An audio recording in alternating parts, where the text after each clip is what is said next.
Hi, this is Revathi. Welcome to అందమైన కథల పొదరిల్లు. మంచి మనసులు ఎపిసోడ్ నెంబర్ 56 వినిపించబోతున్నాను. నువ్వు నాకు ఇచ్చిన టైం దగ్గర పడుతుంది. అది గుర్తు చేయడానికి నీకు ఫోన్ చేశాను వంశీకృష్ణ అని అంటుంది మాలినీదేవి. వంశీ ఇంకాస్త కోపం తెచ్చుకుంటూ, మీరు దివ్యని కలిశానన్నారు కదా, దివ్యని చూస్తుంటే మీకు కొంచెం కూడా జాలి కలగలేదా అని అడుగుతాడు.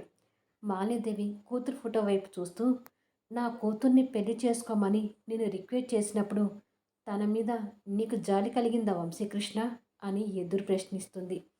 వంశీ ఇంక ఏమీ మాట్లాడలేక అసహనం చెందుతూ ఫోన్ పెట్టేస్తాడు. మాలినీదేవి కట్ అయిన ఫోన్ వైపు చూసి పొగరుగా నవ్వుతూ, జాలి దయ అనే వాటికి ఈ మాలినీదేవి చాలా దూరంగా ఉంటుంది వంశీకృష్ణ అని అనుకుంటుంది. ఒకరోజు దివ్య ఇంట్లో దివ్యకి ఎదురుగా మానస సోఫాలో కూర్చొని మాట్లాడుతుంటుంది. ఇక్కడ వంశీ మానస వీడియో కాల్ నుంచి దివ్యని చూస్తూ తన మాటలు వింటుంటాడు. వంశీ, నీ కళ్ళ ముందే మరొక అమ్మాయితో వెళ్తుంటే నువ్వు ఎలా భరిస్తున్నావు దివ్య అని అడుగుతుంది మానస. దివ్య దీనంగా మారిపోయి, భరించటం అలవాటు చేసుకున్నాను మానస. అది ఎప్పటి నుంచో తెలుసా? మా పెళ్ళి అయిపోయి వంశీ గారింట్లో అడుగు పెట్టాను. అత్తయ్య మావయ్య గారు 10 రోజులుండి వెళ్ళబోతున్నారు. అత్తయ్య గారు స్టేషన్కి వెళ్ళటానికి కారెక్కుతూ, వంశీ మమ్మల్ని ట్రైన్ ఎక్కించి త్వరగానే వస్తాడు, కంగారు పడకు అని చెప్పింది. నేను నిజంగానే వంశీ గారు తొందరగా వస్తారని ఆ రోజంతా ఎదురు చూస్తూ కూర్చున్నాను. ఉదయం దాటి మధ్యాహ్నం అయింది. వంశీ గారు రాలేదేమిటని ఇంకా ఎదురు చూస్తూనే ఉన్నాను. అలా సాయంత్రం అయింది. చీకటి కూడా పడింది. వంశీ గారికి భోజనం పెట్టాలని వంట రెడీ చేసి వంశీ గారి కోసం ఆశగా ఎదురు చూస్తూనే ఉన్నాను. అప్పటికి కూడా రాలేదు. ఒకసారి ఫోన్ చేద్దామని వంశీ గారికి ఫోన్ చేసి, ఇంటికి ఎప్పుడు వస్తున్నారు వంశీ గారు అని అడిగాను. అప్పుడు వంశీ గారు, ఇంటికి రావట్లేదు, గర్ల్ ఫ్రెండ్తో హోటల్ రూమ్లో ఉన్నాను అన్నారు. ఆ క్షణం నుండి అలాంటి మాటలు వినడం అలవాటు చేసుకున్నాను అని అంటుంది. వంశీ ఆ మాటల్ని భారంగా వింటూ దివ్య వైపు జాలిగా చూస్తున్నాడు. దివ్య కన్నీళ్లు తుడుచుకుంటూ, ఆ తర్వాత వంశీ గారి దగ్గర నుంచి ఇలాంటి సమాధానం ఎన్నోసార్లు విన్నాను మానస. నేను వంశీ గారిని ప్రశ్న అడగకుండానే నీకు నాతో పెళ్ళైనా నువ్వు ఒంటరి దానివి అన్నట్టుగా వంశీ గారి సమాధానం చెప్పినట్టుగా అనిపించింది. అయినా అప్పుడు వంశీ గారి గురించి నేను అంతగా బాధపడలేదు. ఎందుకంటే పెళ్ళికి ముందే వంశీ గారితో నా జీవితం ఎలా ఉంటుందనేది ఊహించుకున్నాను. అచ్చం అలాగే ఉంది. కానీ వంశీ గారు ఆ ఒంటరితనాన్ని నాకు అలాగే అలవాటు చేసి ఉంటే ఈరోజు వంశీ గారు 3 నెలలు కాదు, సంవత్సరం వదిలిపెట్టి వెళ్ళినా నేను ఇంతగా బాధపడకపోయేదాన్నేమో. కానీ అలా జరగలేదు. నా ఆరోగ్యం బాగలేక చావు బతుకుల మధ్య ఉన్నప్పుడు ఆయన నాకు బాగా దగ్గరై నన్ను జాగ్రత్తగా చూసుకోవడం మొదలుపెట్టారు. అది ఎంతలా అంటే, భోజనం తినిపించేవారు, టైంకి మందులు ఇచ్చేవారు, ఒడిలో పడుకోబెట్టుకొని జో కొడుతూ నన్ను నిద్రపుచ్చేవారు. ఓ మాటలో చెప్పాలంటే నన్ను ఓ చంటి పిల్లలా చూసుకునేవారు. అలాంటి ప్రేమకు అలవాటు పడిపోయి ఇప్పుడు వంశీ గారికి దూరంగా ఉండాలంటే చాలా కష్టంగా ఉంది మానస అని కన్నీళ్లు పెట్టుకుంటుంది దివ్య. దివ్య మాటలకి అక్కడ వంశీ కన్నీళ్లు పెడుతుంటే ఇక్కడ మానస జాలిగా చూస్తూ, ఎలాగైనా దివ్య మనసు మార్చాలనే ఉద్దేశంతో మాట్లాడుతూ, కానీ వంశీ అప్పుడున్నట్టు ఇప్పుడు లేడు దివ్య. వెళ్ళి ఇన్ని రోజులు అవుతున్నా నీకు ఒక్కసారి కూడా ఫోన్ చేయలేదంటే వంశీ ఎంతగా మారిపోయాడో నువ్వే అర్థం చేసుకో. నువ్వు ఈ బాధలు కష్టాల నుంచి బయటకు రావాలంటే నేను ఒకటి చెప్తాను, వింటావా అని అడుగుతుంది మానస.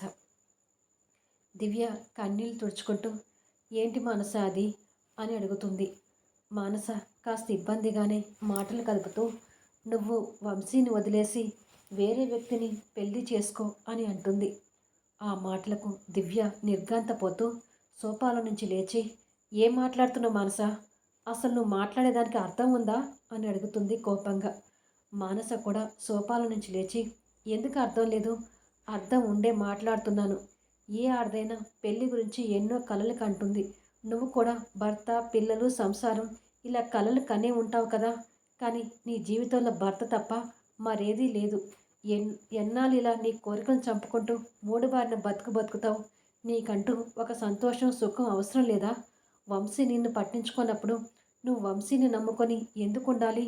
అందుకని వంశీని వదిలేసి నిన్ను అర్థం చేసుకునే మరో వ్యక్తిని మళ్ళీ పెళ్ళి అని అనబోతుండగా, చాలు ఇక ఆపు, వినడానికి కంపరంగా ఉంది అని దివ్య కోపంతో గట్టిగా అరుస్తుంది. ఆ అరుపుకి వంశీ ఆశ్చర్యపోయి దివ్య వైపు కొత్తగా చూస్తున్నట్టుగా చూస్తాడు. దివ్య రెస్పాన్స్ చూసి మానస కూడా ఆశ్చర్యపోతుంటుంది. దివ్య కన్నీళ్ళు పెట్టుకొని ఏడుస్తుంటుంది. దివ్య అలా ఏడుస్తుంటే అక్కడ వంశీతో పాటు ఇక్కడ మానస కూడా తల్లడిల్లిపోతుంటుంది. కొన్ని క్షణాలకు దివ్య కన్నీళ్ళు తుడుచుకొని, నేను నా పుట్టింటి వాళ్ళతో ఉండలేక ఎవరినో ఒకరిని పెళ్లి చేసుకొని ఆ ఇంటి నుంచి బయటకు పడాలనే సమయంలో వంశీ గారు పెళ్లి చూపులకి నన్ను చూసుకోవడానికి వచ్చారు. ఆయన తన క్యారెక్టర్ గురించి చెప్పారు. ఆయన క్యారెక్టర్ తెలిసి కూడా ఆయన పెళ్లి చేసుకోవాలని నిర్ణయం తీసుకున్నప్పుడే నా కలలు, ఆశలు, కోరికలు అన్నీ చంపుకొని ఆయన జీవితంలోకి వచ్చాను. నిజమే, వంశీ గారు నన్ను పట్టించుకోవడం లేదు, ఒప్పుకుంటాను. అలాగని నేను వంశీ గారిని వదిలేయాలా? ఆ మాత్రానికి నేను వంశీ గారి జీవితంలోకి రావడం ఎందుకు? ఇంత రిస్క్ పడటం ఎందుకు? అని అడుగుతుంది దివ్య. దివ్యని పంపించడం కష్టమని మానసకు అప్పుడే అర్థమై తన మాటల్ని మౌనంగా వింటూ ఉంటుంది. దివ్య గుండెల మీద వేలాడుతున్న మంగళసూత్రాలు చేతిలోకి తీసుకొని, వంశీ గారు ఈ మంగళసూత్రాలను నాకు గౌరవంతో కట్టారో లేదో తెలియదు కానీ నేను మాత్రం వీటిని గౌరవంతోనే స్వీకరించాను. ఆ గౌరవంతోనే వంశీ గారిని ప్రాణంగా ప్రేమిస్తున్నాను. వంశీ గారిని వదిలేయమంటే నా కలల్ని, కోరికల్ని చంపుకున్నంత ఈజీ కాదు. ఆయన నాకు ఎంత దూరంగా ఉన్నా కష్టంతో భరిస్తాను కానీ వంశీ గారి స్థానంలో మాత్రం మరొక వ్యక్తిని కలలో కూడా ఊహించుకోలేను. నువ్వు ఇంకొకసారి ఇలాగే మాట్లాడాలనుకుంటే ఇక మీదట నువ్వు ఈ ఇంటికి రాకపోవడమే మంచిది మానసా అని అంటుంది కోపంగా. ఆ మాటల్ని మానస ఆశ్చర్యంగా వింటుంది. నీ మొహం మీదనే నేను ఇలా మాట్లాడుతున్నానంటే నీ మాటలు నన్ను ఎంతలా బాధ పెట్టాయో అర్థం చేసుకో అని చెప్పి దివ్య తిరిగి సోఫాలో కూర్చొని ఏడుస్తుంటుంది. మానస ఇక అక్కడ ఉండలేక దివ్యని జాలిగా చూస్తూ బయట ఉన్న తన కార్ దగ్గరికి వచ్చి ఫోన్ వైపు చూస్తూ, విన్నావు కదా వంశీ దివ్య మాటలు, తను ఒంటరిగానైనా బతకడానికి సిద్ధపడుతుంది కానీ మరొక వ్యక్తిని మాత్రం తన జీవితంలోకి రానివ్వదని అర్థమైందా అని అంటుంది. వంశీ కూడా బాధపడుతూ, మరో పెళ్లి గురించి తను ఎలా మాట్లాడుతుందని ఊహించుకున్నానో అలాగే మాట్లాడింది. బట్ మానస, దివ్య మాటలకు నువ్వు ఫీల్ అవ్వకు. తను కోపంలో ఉండి నీతో అలా ప్రవర్తించింది అని అంటాడు. మానస కార్ డోర్ తీసి కారులో కూర్చుంటూ, దివ్య మాటలకు నేను ఫీల్ కావడానికి తనలో నాకు కోపం కనిపించలేదు వంశీ, నీ మీదున్న ప్రేమ మాత్రమే కనిపించింది అంటుంది. దివ్యని అర్థం చేసుకున్నందుకు థ్యాంక్స్ మానస అన్నట్టు మాలినీదేవికి ఇచ్చిన టైం దగ్గరికి వచ్చింది. నేను మరో 2 రోజుల్లో ఇక్కడి నుంచి బయలుదేరుతాను అని అంటాడు. సరే వంశీ, నేను ఇక్కడే ఉండి ఫోన్ మాట్లాడుతుంటే దివ్యకి అనుమానం రావచ్చు. నేను ఇంటికి వెళ్ళాక నీకు కాల్ చేస్తాను అని మానస ఫోన్ కట్ చేస్తుంది. వంశీ కూడా ఫోన్ పెట్టేసి దివ్య మాటలను మరొకసారి గుర్తు చేసుకొని బాధపడుతుంటాడు. 2 రోజుల తర్వాత వంశీ ఇండియా రావడానికి ఎయిర్పోర్ట్లో ఉండి అశోక్తో మాట్లాడుతూ, ఇండియా ఎప్పుడు వస్తారు ఫ్రెండ్ అని అడుగుతాడు. అశోక్ నవ్వుతూ, ఎంత తొందరగా వీలైతే అంత తొందరగా వస్తాను ఫ్రెండ్, కానీ నేను ఎప్పుడు వచ్చేదనేది చెప్పకుండా మీకు సడన్ సర్ప్రైజ్ ఇస్తాను. నాకు అలా రావడం అంటే సరదా అంటాడు. మీరు తొందరగా ఇండియా వచ్చి మీ ఏంజిల్ని కలవాలని నేను కూడా కోరుకుంటున్నాను ఫ్రెండ్ అంటాడు వంశీ. ఎక్కువ రోజులు టైం తీసుకోనిలే, నా ఏంజిల్ కోసమైనా త్వరగా రావడానికి చూస్తాను అంటాడు అశోక్. భార్య మీద అశోక్ పెంచుకున్న ప్రేమకు వంశీ బలవంతంగా నవ్వుతుంటాడు. ఇలా మాట్లాడుకున్న కొద్దిసేపటికి వంశీ ఇండియా ఫ్లైట్ ఎక్కుతాడు.